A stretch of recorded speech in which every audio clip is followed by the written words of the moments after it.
ఇలాంటి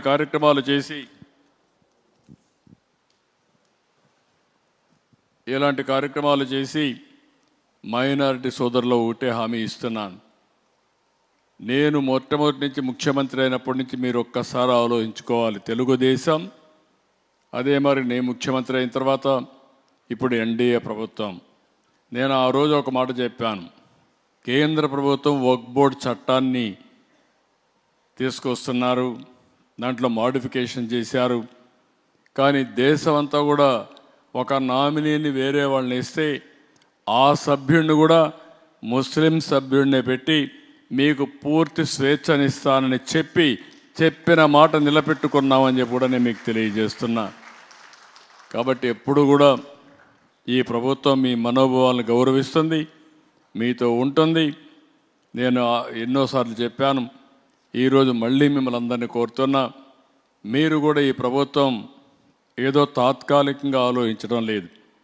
సమాజంలో మీ ఆర్థిక పరిస్థితులు మార్చాలని, మీ జీవన ప్రమాణాలు మెరుగుపరచాలని, అందరితో సమానంగా మీకు కూడా అన్ని అవకాశాలు వచ్చేట్టుగా చేయాలని అనేక కార్యక్రమాలు చేస్తున్నాం.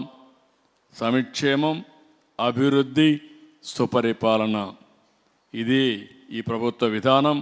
దీనివల్ల ఎవ్వరికీ ఇబ్బంది లేకుండా ఇంకొక విషయం కూడా చెప్తున్నా, నేను అందరి వాడిగా ఉంటాను తప్ప ఏ ఒక్కరి పక్షం కాదని మరొకసారి మీ అందరికీ విజ్ఞప్తి చేస్తున్నాను.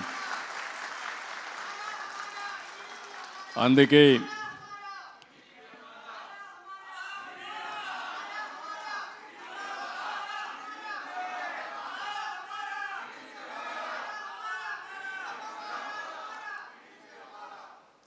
నేను కొత్తగా కూడా ఇంకొక కార్యక్రమం తీసుకొచ్చా.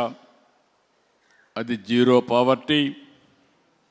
అదే సమయంలో ఆర్థిక అసమానతలు తగ్గించి అందరికీ మెరుగైన జీవన ప్రమాణాలు ఇవ్వడం.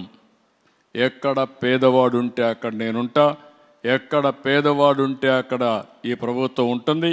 మిమ్మల్ని అన్ని విధాలు ఆదుకుంటామని మరొక్కసారి విజ్ఞప్తి చేస్తూ అందరికీ నమస్కారాలు, ధన్యవాదాలు. Thank you one and all. भी दुआ का वक्त हो रहा